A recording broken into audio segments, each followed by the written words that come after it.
Assalamualaikum warahmatullahi wabarakatuh. Alhamdulillah wa syukurillah. Wassalatu wassalamu ala rasulillah wa ala alihi wa sahbihi wa mawalah amma ba'd. Perkenalkan, nama saya Miftahur Rahman. Saya mahasiswa dari Universitas Syekh Bersih Nurjati Cirebon. Sebelumnya, saya berterima kasih kepada Bapak Alam Tarlam SUD MAG selaku tutor mata kuliah Fikih Muamalah. Nah, di video ini saya akan menjelaskan tentang syirkah dalam fikih muamalah. Langsung saja ke pengertian syirkah. Syirkah dari bahasa syarika yasroku syirkatan, yang artinya sekutu. Adapun menurut istilah syara, syirkah adalah akad dari dua orang atau lebih yang bersepakat berusaha dan untuk memperoleh keuntungan. Adapun hukum syirkah, Rasulullah Shallallahu Alaihi Wasallam bersabda, "Aku pihak ketiga dari dua orang yang berserikat, selama salah satunya tidak mengkhianati yang lain." Hadis riwayat Abu Dawud. Ijma ulama membolehkan syirkah selama memenuhi prinsip keadilan dan transparansi. Berarti syirkah hukumnya jaiz atau mubah berdasarkan dalil hadis Nabi Shallallahu Alaihi Wasallam berupa takrir beliau terhadap syirkah. Pada saat beliau diutus sebagai nabi, orang-orang pada saat itu telah bermuamalah dengan cara bersyirkah. Dan Nabi pun membenarkannya. Berdasarkan kajian terhadap berbagai hukum syirkah dan dalil-dalilnya, syirkah dibagi menjadi dua kategori utama, yaitu syirkah amlak dan syirkah uqud. Nah, adapun macam-macam syirkah, yaitu yang pertama dari syirkah amlak, yaitu ada syirkah man. Syirkah man adalah dua orang berkongsi dalam suatu urusan tertentu, tidak di dalam semua harta mereka. Misalnya, bersekutu dalam membeli suatu barang, hal demikian hukumnya boleh. Nah, yang kedua, itu macam syirkah uqud, yaitu kemitraan kontrak. Syirkah uqud adalah kerjasama yang disepakati melalui akad. Nah, ini terbagi beberapa jenis. Yang pertama, ada syirkah inan. Syirkah inan ini adalah syirkah antara dua pihak atau lebih yang masing-masing memberi kontribusi kerja, amal, dan modal. Nah, syirkah ini hukumnya boleh berdasarkan dalil as-sunnah al-ijma sahabat.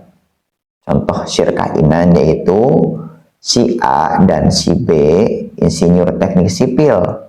Si A dan si B sepakat menjalankan bisnis properti dengan membangun dan menjual belikan rumah.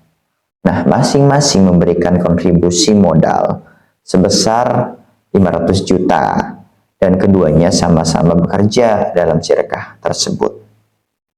Masih dalam syirkah uqud, itu ada syirkah abdan. Syirkah abdan adalah syirkah antara dua pihak atau lebih yang masing-masing hanya memberikan kontribusi kerja tanpa kontribusi modal, yang hasilnya mereka bagi sama rata. Kontribusi kerja itu dapat berupa kerja pikiran ataupun kerja fisik. Hukumnya adalah sah menurut mazhab Maliki dengan syarat mereka harus berserikat dalam satu pekerjaan dan satu tempat. Tapi menurut mazhab Hanafi boleh saja meskipun pekerjaannya berbeda atau tempatnya pun berbeda. Nah, menurut mazhab Hambali membolehkan dalam segala hal. Adapun menurut mazhab Syafi'i, syirkah abdan adalah batal. Masih dalam syirkah uqud, yaitu syirkah wujuh. Syirkah wujuh adalah berserikat dua orang terkemuka atau lebih untuk memberi suatu barang berniagaan dengan harta yang ditangguhkan untuk mereka jual lagi, dan keuntungannya dibagi antara mereka. Hukumnya adalah sah dengan syarat tidak ada modal, dan salah seorang di antara mereka mengatakan kepada yang lain, kami berserikat atas barang yang diberi oleh salah seorang kita dalam suatu tanggungan bersama. Contohnya, si A dan si B, pedagang terpercaya, membeli beras secara kredit dari supplier, lalu menjualnya tunai. Masih dalam syirkah uqud, itu ada syirkah muwaddoh. Nah, syirkah muwaddoh menurut madhab Hanafi ialah dua orang berserikat pada suatu usaha yang mereka miliki, seperti emas dan mata uang, dan harus bersamaan modalnya. Contohnya, si A dan si B masing-masing menyetor 15 juta rupiah untuk usaha ekspor impor dengan hak veto dalam keputusan. Nah, menurut madhab Maliki, syirkah muwaddoh boleh tidak sama besar modalnya, dan keuntungan dibagi menurut perbandingan persentase masing-masing modal yang ditanam. Adapun menurut madhab Syafi'i, syirkah ini tidak sah dan batal. Masih dalam syirkah uqud, yaitu ada syirkah mudharabah. Syirkah mudharabah dapat didefinisikan sebagai sebuah perjanjian antara dua belah pihak, di mana satu pihak memiliki modal, mempercayakan sejumlah dana kepada pihak lain, pengusaha atau mudharib. Nah, untuk menjalankan suatu aktivitas usaha. Sedangkan dalam ilmu fikih, mudharabah didefinisikan sebagai akad persekutuan dalam keuntungan dengan modal dari satu pihak dan kerja dari pihak lain. Secara umum, mudharabah terbagi menjadi dua jenis, yaitu yang pertama mudharabah mutlaqah, yaitu bentuk kerjasama antara sahibul mal dan mudharib yang cakupannya sangat luas dan tidak dibatasi oleh spesifikasi jenis usaha, waktu, dan daerah bisnis. Macam yang kedua yaitu mudharabah muqayyad, yaitu si mudharib dibatasi dengan batasan jenis usaha, waktu, atau tempat usaha.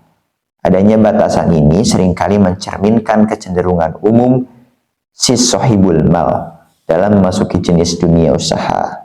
Adapun syarat-syarat mudharabah yaitu modal 100% dari pemilik modal, keuntungan dibagi sesuai kesepakatan, contohnya 60% si pemilik modal, 40% si pengelola. Terus kerugian ditanggung pemilik modal kecuali karena kelalaian pengelola. Contohnya, Pak Budi menyetor 50 juta ke Umar untuk diinvestasikan dalam perdagangan online. Keuntungannya dibagi 70% buat Pak Budi, 30% buat Pak Umar. Nah, adapun rukun syirkah itu ada 3. Yang pertama itu ada akad, yang kedua ada orang yang berserikat, yang ketiga ada pokok pekerjaannya. Nah, inilah pemaparan dan penjelasan tentang syirkah dalam fikih muamalah. Semoga bermanfaat dan bisa diterapkan di kehidupan sehari-hari. Itu saja mungkin. Terima kasih. Wabillahi taufiq wal hidayah. Assalamualaikum warahmatullahi wabarakatuh.